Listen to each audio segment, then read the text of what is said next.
Hello students, मैं सचिन कुमार अपने और आपके YouTube channel M with SK sir पर आपका स्वागत करता हूं। हम लोग इंटरमीडिएट फिजिक्स के अंतर्गत पढ़ रहे थे प्रकाश की प्रकृति तथा हाइगेंस का सिद्धांत।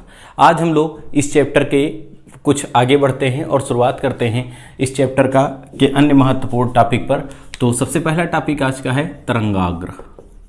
ठीक, तरंगाग्र किसे कहते हैं? जिसे हम बोलते हैं वेव फ्रंट। तरंगाग्र वेव फ्रंट क्या होता है? जैसे हमारा कोई पृष्ठ हो, ठीक, सबसे पहले हम यहां से बात करते हैं कला की। कला क्या होती है? जिसे हम बोलते हैं फेज। ठीक, कला क्या होती है, फेज क्या होती है? जैसे कुछ कण ले लें हम भाई, जो कुछ कण हैं वो अपने स्थान पर वाइब्रेट कर रहे हैं, कंपन कर रहे हैं। ठीक, जैसे ये कुछ कण थे, ये अपने स्थान पर कंपन कर रहे हैं। तो अगर ये सभी कण एक साथ ऊपर जाएं, एक साथ नीचे आएं, एक साथ ऊपर जाएं, एक साथ नीचे आएं, एक साथ ऊपर जाएं, एक साथ नीचे आएं, अर्थात समान समय पर समान एक ही साथ ऊपर चले जाएं, एक ही साथ नीचे आएं, तो ये जो इनकी कला होगी ये क्या होगी? समान होगी।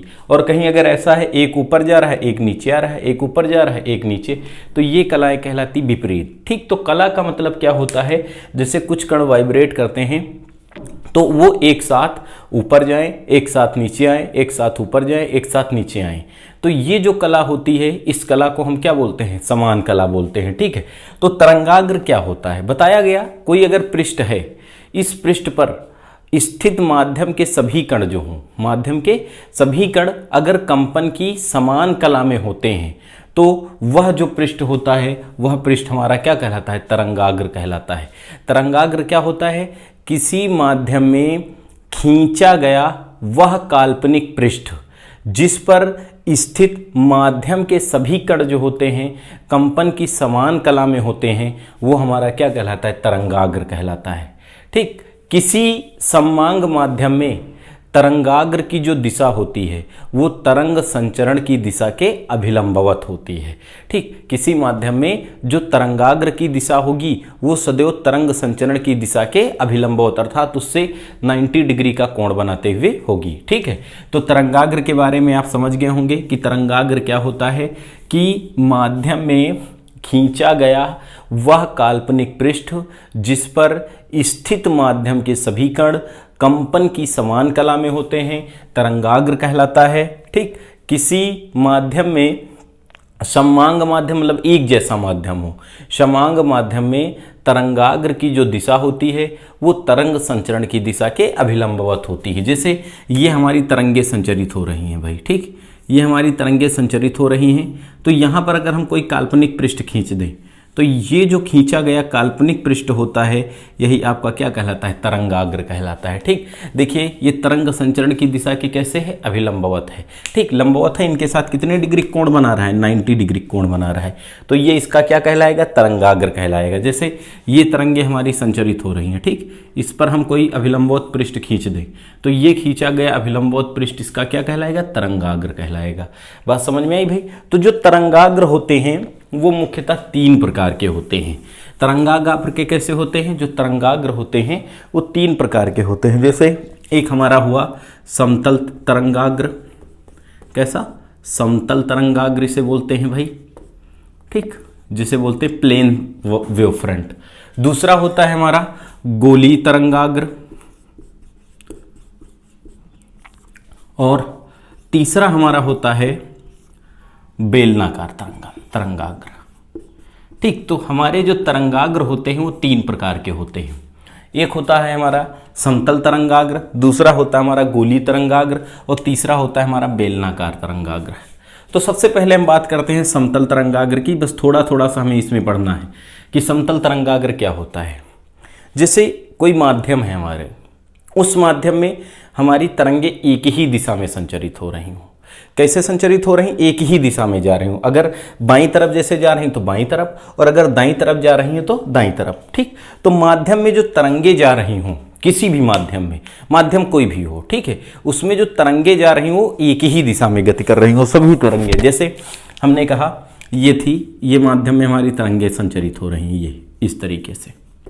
ठीक, ये हमारी माध्यम में तरंगे संचरित हो रही हैं। अब भाई ये सारी तरंगों की दिशा है, देखिए सब एक ही दिशा में है। जब तरंगे संचरित हो रही हैं तो इन तरंगों से एक लंबवत अगर हम पृष्ठ खींच दें, ठीक, लंबवत कोई पृष्ठ खींच दें, जैसे इन तरंगों की दिशा से हमने एक लंबवत पृष्ठ खींच दिया। देखिए ये जो हमने जैसे लंबवत पृष्ठ खींचा, एक ये पृष्ठ हमने लंबवत खींच दिया है ना, एक ये पृष्ठ इसके लंबवत खींच दिया,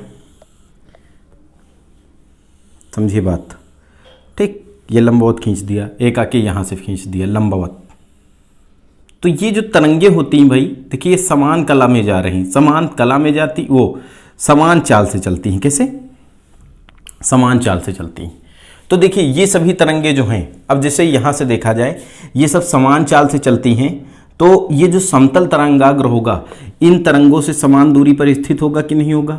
स्थित होगा भाई। अगर चाल समान है, समय समान ले लें, तो ये तरंगे समान समय में इस पृष्ठ पर पहुंचेंगी। अगर समान पृष्ठ में समान समय में इस पृष्ठ पर भाई चाल समान है, और अगर समय समान ले लें तो इनके द्वारा तय की गई दूरी भी क्या होगी? समान हो जाएगी, क्योंकि दूरी बराबर होती चाल गुणे समय।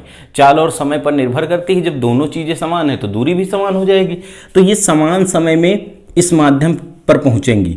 जब समान समय में इस माध्यम पर पहुंचेंगी, तो जब समान समय पर पहुंचेंगी तो इस माध्यम के कण समान कला में कंपन करेंगे। ठीक है, अर्थात इस पृष्ठ पर स्थित जो सभी कण होंगे वो कंपन की समान कला में होते हैं। तो ऐसा जो तरंगाग्र होता है ये हमारा तरंगाग्र कहलाता है समतल तरंगाग्र। कैसा तरंगाग्र? समतल तरंगाग्र कहलाता है। ठीक है, अगर आपसे कहा जाए समतल तरंगाग्र को परिभाषित कीजिए, तो हम कैसे कह सकते हैं कि यदि किसी माध्यम में जो तरंगे हैं वो एक ही दिशा में संचरित हो रही हैं, तो इन तरंगों को स्पर्श करता हुआ अगर हम कोई अभिलंबवत पृष्ठ खींच देते हैं, तो ये तरंगे समान समय में, या कह सकते समान दूरी तय करके, या कह सकते एक साथ उस पृष्ठ पर पहुंचती हैं। तो उस पृष्ठ पर स्थित जो माध्यम के कण होते हैं वो समान कला में अगर कंपन करने लगते हैं, तो वह जो तरंगाग्र होता है वह तरंगाग्र हमारा कैसा तरंगाग्र कहलाता है?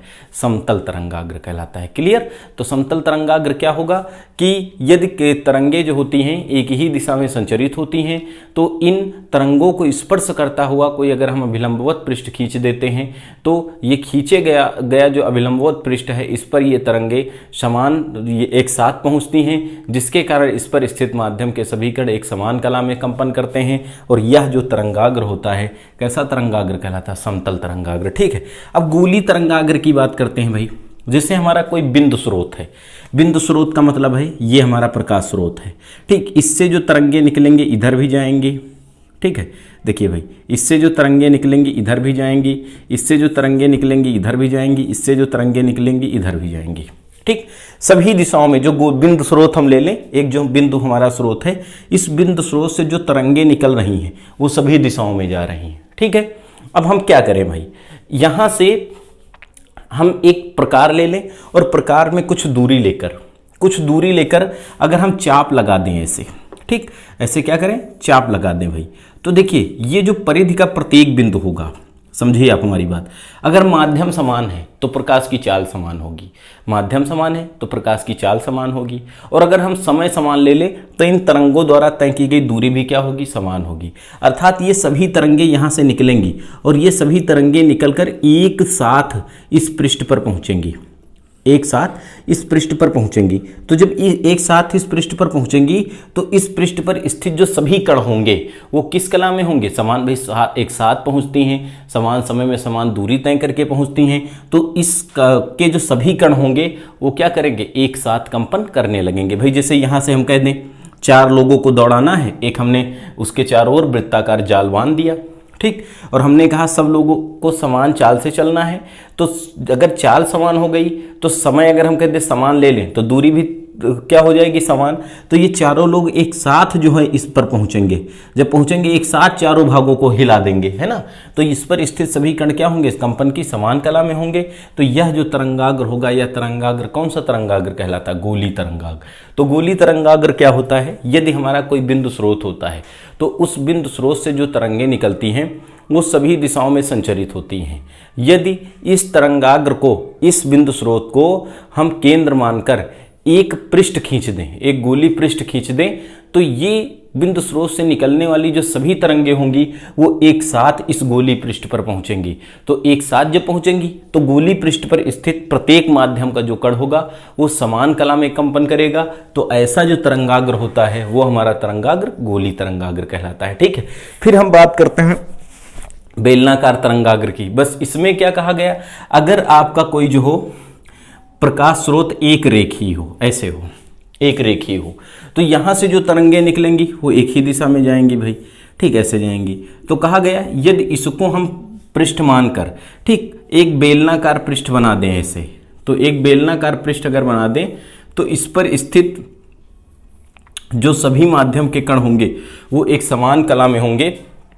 तो ऐसे तरंगाग्र को हम बेलनाकार तरंगाग्र कहते हैं। ठीक है, तो ये भाई हमारे सिलेबस में बहुत छोटा सा पार्ट इसका दिया गया है, इसलिए इसको हम लोगों ने संक्षिप्त रूप से पढ़ लिया है। ठीक है, अब आगे जो हम चर्चा करते हैं हाइगेंस का तरंग संबंधी सिद्धांत।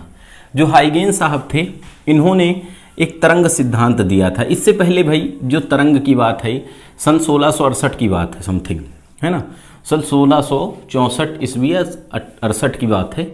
एक वैज्ञानिक थे न्यूटन महोदय। ठीक, न्यूटन महोदय बहुत खतरनाक वैज्ञानिक थे, ये सभी जगह पहुंच जाते थे भाई। ठीक, तो जो न्यूटन वैज्ञानिक थे पहले उतनी टाइम जो है यांत्रिकी मैकेनिक्स के बारे में ज़्यादा, यांत्रिक तरंगों के बारे में ज़्यादा बातें ज्ञात थी, बाकी अन्य चीज़ों के बारे में ज्ञात नहीं थी। तो जो न्यूटन साहब थे, न्यूटन साहब ने तरंगिकाओं के लिए जो है अपना एक सिद्धांत दिया था। उस सिद्धांत को हम कहते थे कणिका का सिद्धांत। ठीक, तो जो न्यूटन की कणिका का सिद्धांत था उसने प्रकाश के परावर्तन और अपवर्तन की व्याख्या की थी। ठीक, और उनका जो कणिका सिद्धांत था वो प्रकाश के जो है व्यतिकरण, विवर्तन, ध्रुवण आदि की व्याख्या नहीं कर पाया था। तो न्यूटन के जो है कणिका सिद्धांत को अमान्य कर दिया गया। तो इनके 4 वर्ष बाद लगभग 1668 ईस्वी में एक वैज्ञानिक आए हाइगेंस महोदय। ठीक, हाइगेंस महोदय ने अपनी तरंगिकाओं का एक सिद्धांत दिया था और वो जो सिद्धांत होता है हमारा कहलाता है हाइगेंस की तरंगिका का सिद्धांत कहलाता है। ठीक है, हाइगेंस की तरंगिका का सिद्धांत क्या था भाई, हाइगेंस की तरंगिका का सिद्धांत। ठीक, तो देखिए बहुत सिंपल सी बात इन्होंने बताई थी। उतने टाइम के जो वैज्ञानिक थे, ठीक, सभी लोगों ने माना था कि प्रकाश के संचरण के लिए माध्यम की आवश्यकता नहीं होती है। प्रकाश जो होता है वो तरंगों के रूप में चलता है। ठीक, और इनके संचरण के लिए माध्यम की आवश्यकता नहीं होती है, जिसके कारण प्रकाश एक स्थान से दूसरे स्थान तक बहुत आसानी के साथ जा सकता है। तो भाई सबसे पहली बात इनकी बात आई, तो जो हाइगेंस साहब आए इन्होंने जो अपना सिद्धांत दिया, इस सिद्धांत के आधार पर इन्होंने बताया कि जो प्रकाश है वो तरंगों के रूप में चलता है। कैसे चलता है भाई, प्रकाश जो है वो तरंगों के रूप में चलता है। ये तरंगे प्रकाश स्रोत से निकलती हैं और प्रकाश स्रोत से निकलने के लिए निकलकर सभी संभव दिशाओं में गति करती हैं। मतलब जिधर जिधर संभव है भाई, अगर माध्यम पारदर्शी है तो उसमें गति करने लगती हैं। तो ये प्रकाश तरंगे जो होती हैं सभी संभव दिशाओं में गति करती हैं। संभव दिशाओं का मतलब अगर माध्यम पारदर्शी है तभी ये गति कर पाएंगी, अगर माध्यम अपारदर्शी हो गया तो ये गति नहीं कर पाएंगी। तो इन्होंने कहा कि जो ये प्रकाश तरंगे होती हैं वो प्रकाश जो होता है वो तरंगों के रूप में चलता है और ये तरंगे किसी स्रोत से निकलकर सभी संभव दिशाओं में गति करती हैं भाई। ठीक, तो इनके समय के जो अन्य वैज्ञानिक थे उन्होंने इनको बलगला दिया भाई, बताया कि प्रकाश के संचरण के लिए माध्यम की आवश्यकता होती है। तब फिर भाई हाइगेंस साहब ने मान लिया, हाइगेंस साहब ने क्या माना, एक सर्वव्यापी माध्यम मान लिया। ठीक, सर्वव्यापी माध्यम ईथर की कल्पना कर डाली उन्होंने। ठीक, किसने, हाइगेंस साहब ने एक सर्वव्यापी माध्यम ईथर की कल्पना की। कहा ईथर लगभग भारहीन होता है। ठीक, ईथर लगभग कैसा है, भारहीन है। इसका घनत्व जो होता है वो नगण्य होता है और इसकी जो प्रत्यास्थता होती है, ठीक, इसका भारहीन है, इसका घनत्व नगण्य तथा प्रत्यास्था सबसे अधिक होती है। तो v बराबर अंडर रूट होता है, चाल जो होती है प्रत्यास्था बटे घनत्व होती है। इसका घनत्व नगण्य तथा प्रत्यास्था बहुत अधिक होती है, जिसके कारण इसमें प्रकाश की चाल बहुत अधिक होती है। तो उन्होंने बता दिया एक कि ये ईथर है वो संसार की सभी वस्तुओं में व्याप्त है संसार की सभी वस्तुओं में ईथर पाया जाता है और प्रकाश इसी ईथर माध्यम की सहायता से एक स्थान से दूसरे स्थान तक संचरित होता है और जब किसी वस्तु से परावर्तित होकर हमारे नेत्र की रेटिना पर पड़ता है तो इसे उत्तेजित करता है, जिससे हमें वस्तुएं दिखाई देती हैं। ये बात किसने कही थी? हाइगेंस ने अपने तरंगिका के सिद्धांत में कही थी। तो इन्होंने क्या कहा था अपने तरंगिका के सिद्धांत में कि जो प्रकाश होता है वो तरंगों के रूप में चलता है। ये तरंगे प्रकाश स्रोत से निकलकर सभी संभव दिशाओं में गति करती हैं। इनके समय के वैज्ञानिकों की धारणा थी कि प्रकाश के संचरण के लिए माध्यम की आवश्यकता होती है, इसलिए हाइगेंस साहब ने एक सर्वव्यापी माध्यम ईथर की कल्पना की और बताया कि ईथर भारहीन तथा इसका घनत्व नगण्य हो तथा प्रत्यास्था अधिक होने के कारण ईथर में प्रकाश की चाल सबसे अधिक होती है।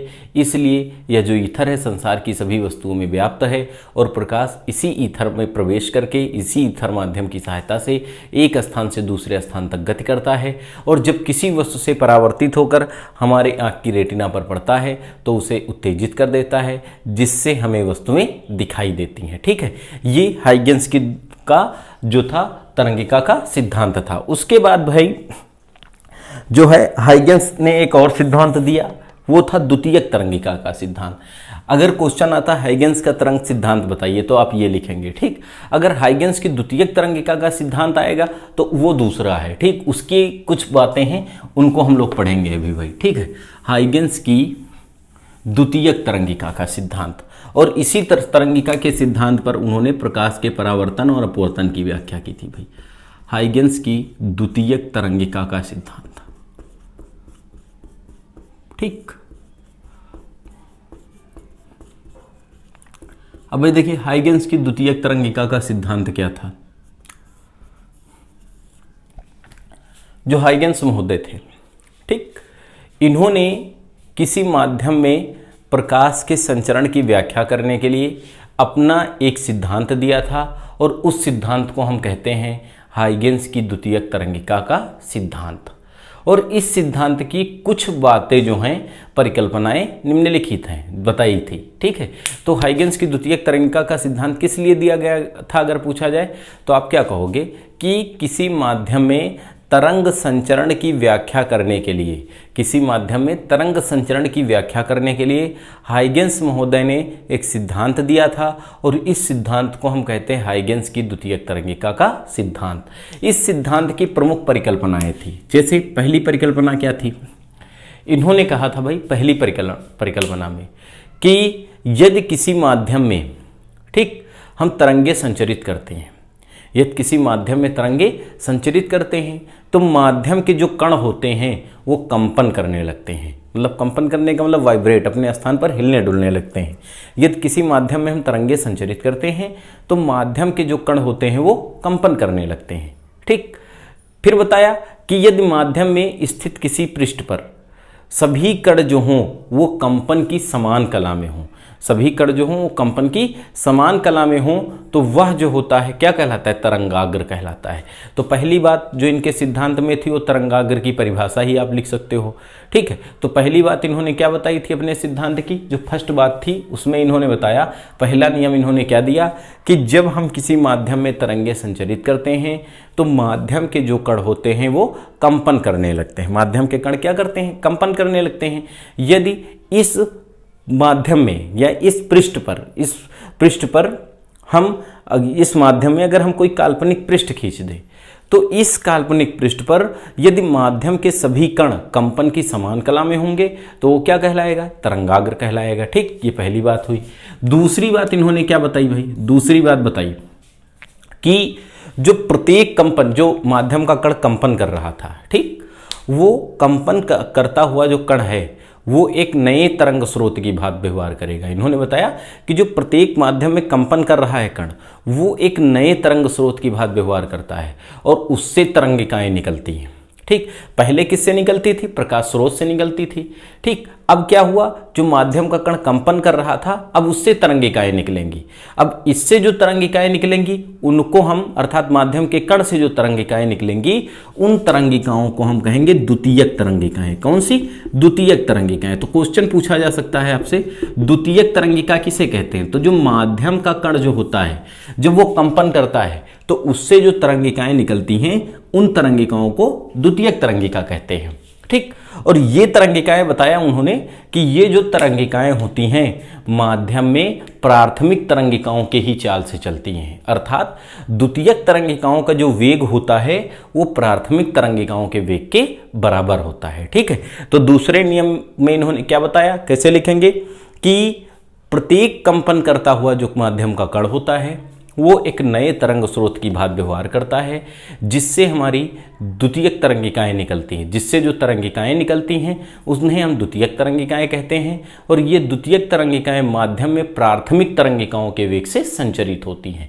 ठीक, तो जो प्रकाश स्रोत तरंगिकाएं निकालता है उसको हम प्राथमिक तरंगिकाएं कहते हैं, और जो माध्यम का कण तरंगिकाएं निकालता है उनको द्वितीयक तरंगिकाएं कहते हैं, लेकिन दोनों का वेग आपस में समान होता है। ठीक है, ये दूसरा पॉइंट हो गया। तीसरे पॉइंट में इन्होंने बताया भाई, क्या बताया?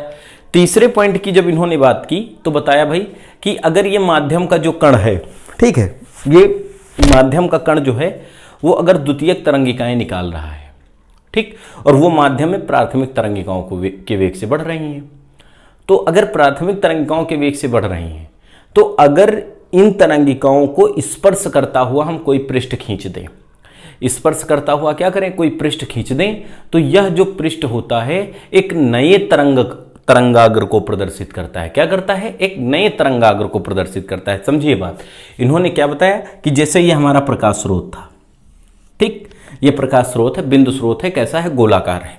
इससे हमारी द्वितीयक तरंगिकाएं निकल रही, ये निकल रही है, ये निकल रही है, ठीक, इधर निकल रही है, ये तरंगिकाएं हमारी निकल रही। समझिए बात को, इधर निकल रही हैं, इधर निकल रही, ये हो गई, ये हो गई, ये सारी तरंगिकाएं जो हैं इधर निकल रही हैं।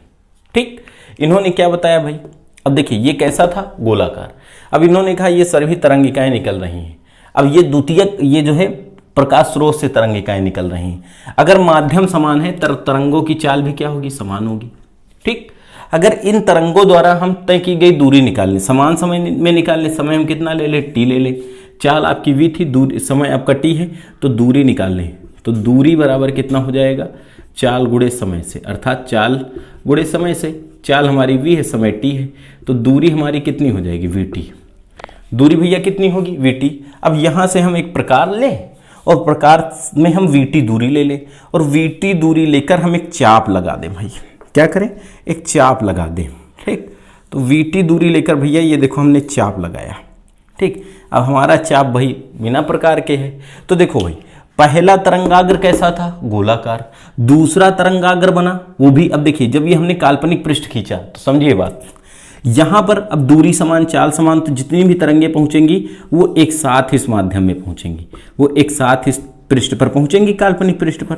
जब इस काल्पनिक पृष्ठ पर एक साथ पहुंचेंगी तो इस पर स्थित सभी कण क्या करेंगे? समान कला में कंपन करेंगे।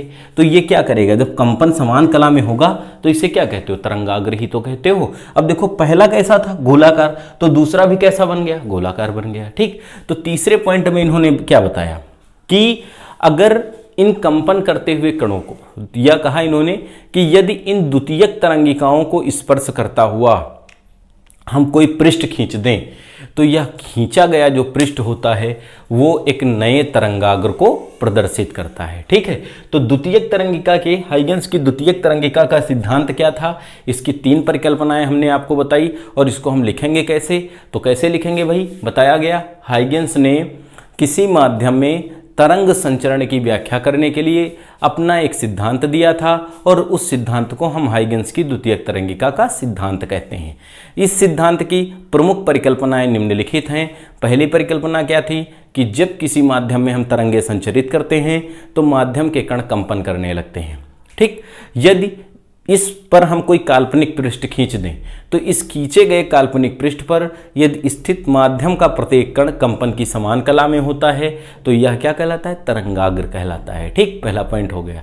दूसरी बात इन्होंने बताई कि यदि ये प्रत्येक कंपन करता हुआ जो कण होता है वो एक नए प्रकाश स्रोत की भांति व्यवहार करता है, तरंग स्रोत की भांति व्यवहार करता है, और इनसे जो तरंगिकाएं निकलती हैं उनको हम द्वितीयक तरंगिकाएं कहते हैं, और ये द्वितीयक तरंगिकाएं माध्यम में प्राथमिक तरंगिकाओं के वेग से ही संचरित होती हैं। ठीक है।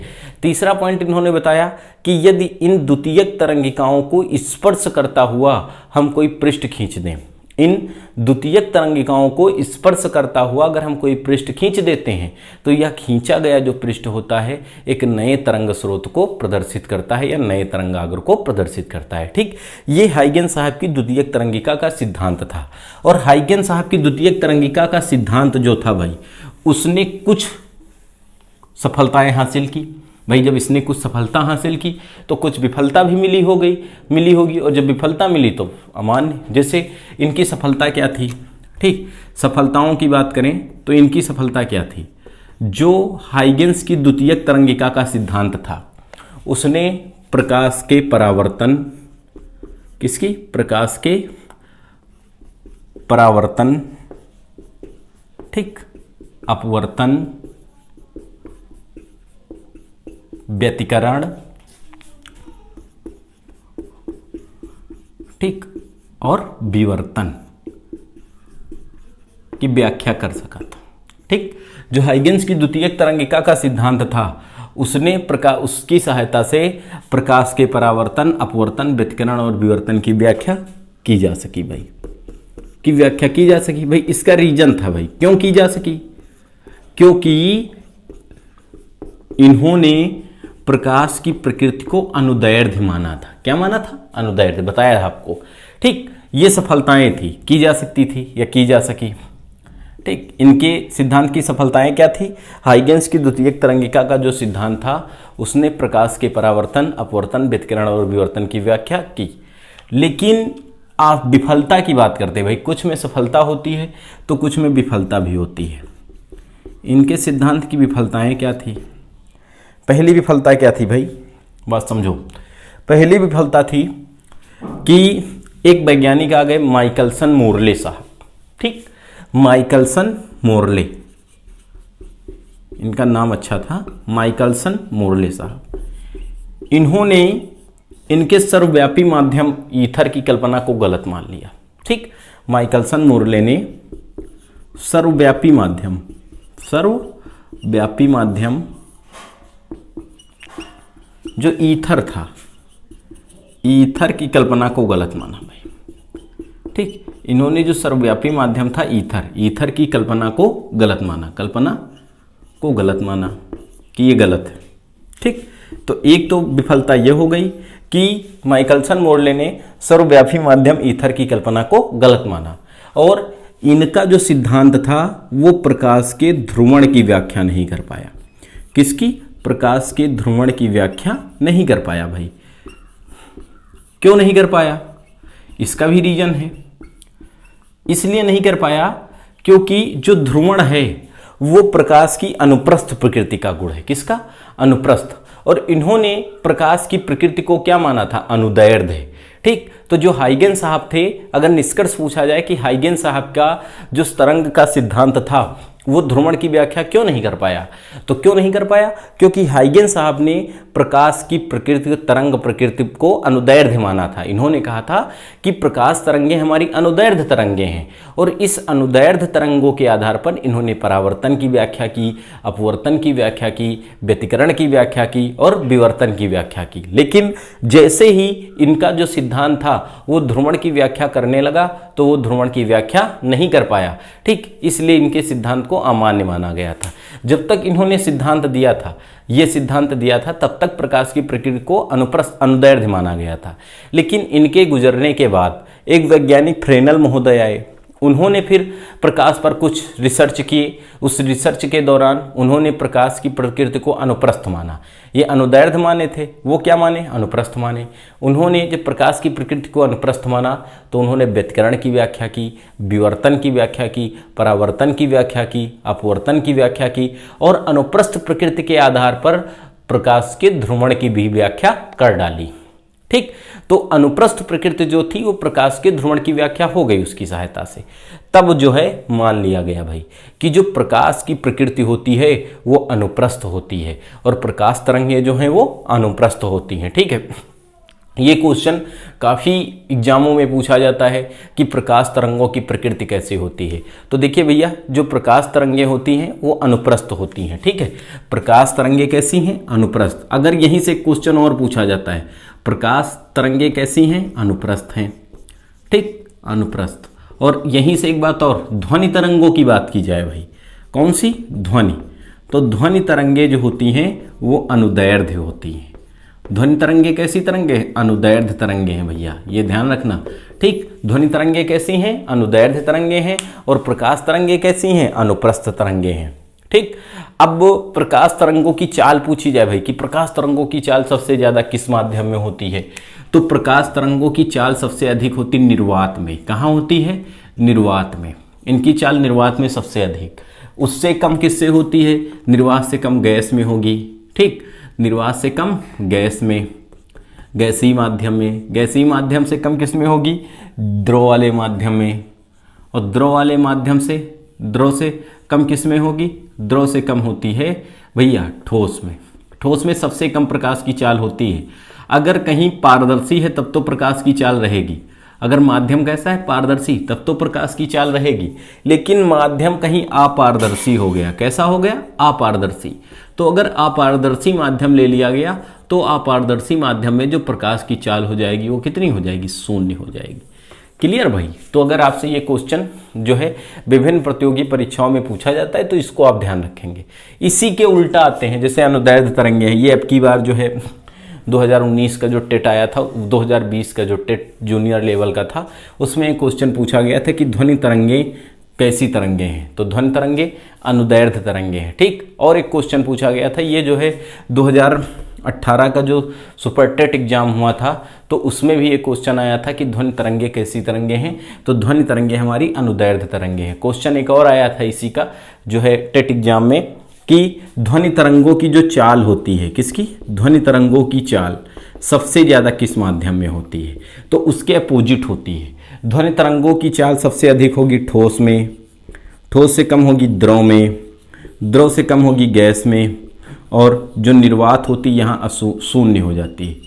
निर्वात में ध्वनि की चाल कितनी होती? शून्य होती। ठीक है भैया, तो ये सारे जो क्वेश्चन हैं वो परीक्षाओं में पूछे जाते हैं, तो इनको आप बेसिकली कंप्लीट कर लीजिएगा तो आपका कहीं ना कहीं भला हो जाएगा। ठीक है, तो ये आज का वीडियो था, इसके अंतर्गत हम लोगों ने इतनी चीज़ें पढ़ी हैं।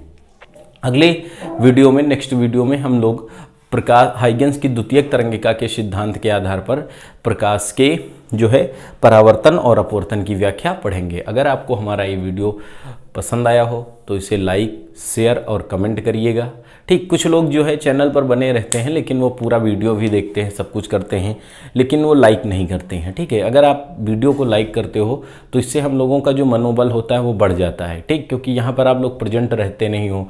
ठीक, कैसे आपकी समझ में आ रहा है, नहीं आ रहा है, ये सब लोग हम लोग लाइक्स और कमेंट के जरिए ही जानकारी हो पाती है कि बच्चे को समझ में आ रहा है कि नहीं आ रहा है। तो आप लोग कृपया वीडियो को लाइक करिए, शेयर करिए, कमेंट करिए। अगर आप हमारे चैनल पहली बार विजिट कर रहे हो तो चैनल को सब्सक्राइब करिए तथा बेल आइकन दबाइए, जिससे आपको आने वाली वीडियो की नोटिफिकेशन प्राप्त हो जाए।